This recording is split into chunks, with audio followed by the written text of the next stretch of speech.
नमस्कार। आज हम महादेवी वर्मा जो छायावाद के 4 आधार स्तंभों में आती हैं उनके बारे में बात करेंगे और उनकी प्रसिद्ध कविता नीर भरी दुख की बदली के संबंध में हम बात करेंगे। महादेवी वर्मा छायावाद के 4 आधार स्तंभों में हैं। उनकी प्रमुख कृतियों में अगर हम देखते हैं, निहार, रश्मि, नीरजा, सांध्य गीत जैसी रचनाएं हैं। उन्हें आधुनिक युग की मीरा कहा जाता है। इसके अतिरिक्त उन्हें यामा नामक कृति पर भारतीय ज्ञानपीठ पुरस्कार से भी सम्मानित किया गया। यामा आपकी चयनित कविताओं का संकलन है। महादेवी वर्मा के काव्य में विरह अनुभूति मिलती है। अज्ञात प्रियतम के प्रति उनका प्रणय निवेदन है। इसके साथ साथ गद्य में जो उन्होंने लिखा है वह भी विशेष महत्वपूर्ण है। श्रृंखला की कड़ियाँ नाम से जो आपकी कृति है उसमें नारी जीवन की वेदना व्यक्त की गई है। महादेवी वर्मा संस्मरण और रेखाचित्र लेखन में भी अग्रणीय हैं। पथ के साथी जैसे संस्मरण उनके विशेष प्रसिद्ध रहे हैं। इसके अलावा मेरा परिवार नाम से उन्होंने रेखाचित्र भी लिखे हैं। अतीत के चलचित्र भी उनकी प्रसिद्ध कृति है। आज हम उनकी प्रसिद्ध कविता नीर भरी दुख की बदली जो बीए तृतीय वर्ष के प्रथम प्रश्न पत्र में दी गई है उसके बारे में बात करेंगे। मैं नीर भरी दुख की बदली, चिर स्पंदन में चिर निस्पंद बसा, क्रंदन में आहत विश्व हंसा, नैनों में दीपक से जलते, पलकों में निर्झली मचले, मेरा पग पर संगीत भरा, श्वासों में स्वप्न पराग झरा, नभ के नव रंग बुनते दुकुल, छाया में मलय बयार परी, मैं नीर भरी दुख की बदली। कवित्री क्या कहती हैं?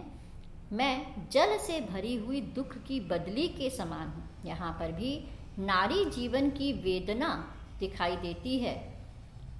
मैं नीर भरी दुख की बदली। मेरा जीवन कैसा है? जैसे जल से भरी हुई बदली है, लेकिन वो जल कौन सा है? दुखों का जल है। दुख से भरी हुई हूँ। स्पंदन में चिर निस्पंद बसा, मेरे स्पंदन में निस्पंदन है। मेरी हलचल में ही हलचल नहीं दिखाई दे रही है। क्रंदन में आहत विश्व हंसा, मेरा क्रंदन है और उस क्रंदन में आहत, क्रंदन से आहत होकर के विश्व हंसता है। बादल जब बरसता है विश्व प्रसन्न होता है। नैनों में दीपक से जलते, और मेरे नेत्रों में दीपक जलते हुए दिखाई देते हैं। पलकों में निर्झरी मछली, ये जो झरने फूट निकले हैं और उसके बाद नदियाँ बह चलती हैं, वे मेरे पलकों से निकलने वाली ही नदियाँ हैं। मेरा पग पग संगीत भरा, मेरा हर कदम संगीत से भरा हुआ है। मैं दूसरों को जीवन देती हूँ। श्वासों में स्वप्न पराग झरा, मेरे श्वासों से स्वर्णिम सपनों से भरा हुआ पराग झरता रहता है। नभ के नव रंग बुनते दुकुल, आकाश में जब बदली छाती है, आकाश में कई रंग छा जाते हैं, तो वही रंग जो हैं बुनते दुकुल, एक आंचल, एक दुपट्टा बुन देते हैं आकाश में। छाया में मलय बयार पली, मेरी छाया जब आती है तो उसी छाया में मलय, चंदन की खुशबू से युक्त हवा पलती है। उसी के सहारे चंदन की खुशबू जो है वो जीवन पाती है। मैं क्षितिज भ्रुकुटी पर घिर धूमिल चिंता का भार बनी, अविरल रजकण पर जलकण हो बरसी, नव जीवन अंकुर बन निकली।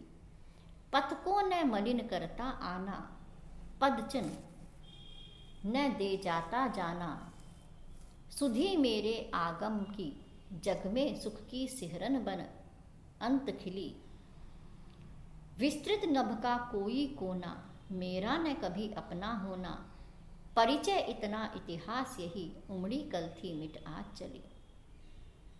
आगे कवित्री क्या कहती हैं, मैं क्षितिज भ्रुकुटी पर घिर धूमिल, जब मैं क्षितिज पर घिरती हूं, क्षितिज जहां धरती और आकाश मिलते हुए दिखाई देते हैं, क्षितिज भ्रुकुटी पर घिर धूमिल, क्षितिज रूपी भ्रुकुटी पर मैं धूमिल होकर के घिर पड़ती हूँ, यानी कि ऐसा दिखाई देता है जैसे कोई क्रोध से भरा हुआ हो। चिंता का भार बनी अविरल, इस तरह से मैं फिर चिंता के समान भार बन जाती हूँ। अगर ऐसी आशंका हो कि बहुत भारी बरसात होने वाली है तो वो चिंता का कारण भी हो जाती है। लेकिन रजकण पर जल कण हो बरसी, धूल के कणों पर मैं जल की बूंदों के रूप में बरस पड़ती हूँ और इन जल की बूंदों से नव जीवन अंकुर बन निकली।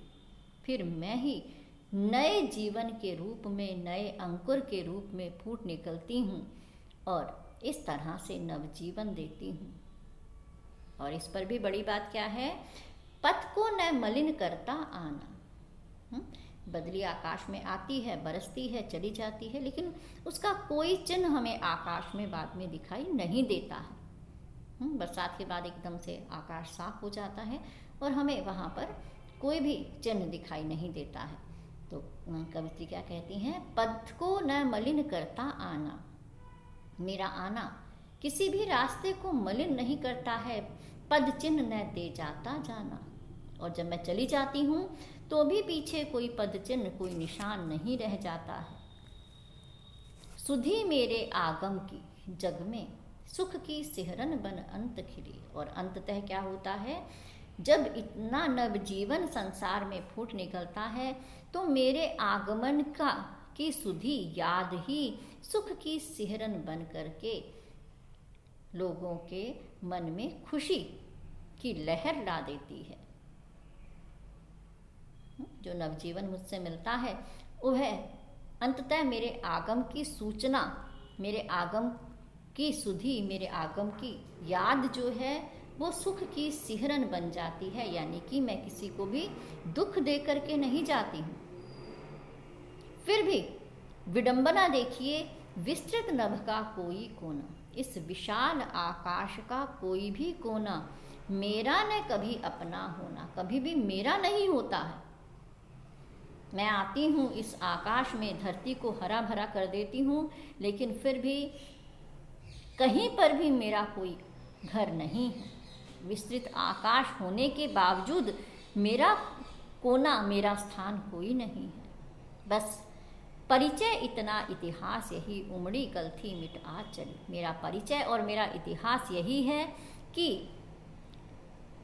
उमड़ी कल थी मिट आज चली, पल भर के लिए उमड़ती हूँ और बरस करके मिट जाती हूँ। यही मेरा परिचय है और यही मेरा इतिहास है। तो इस तरह से इन पंक्तियों में नारी जीवन की वेदना भी व्यक्त हुई है।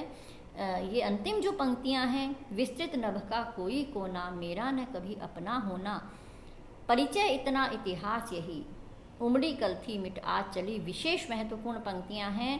बार बार परीक्षाओं में भी पूछी जाती हैं कि ये पंक्तियाँ किसकी हैं।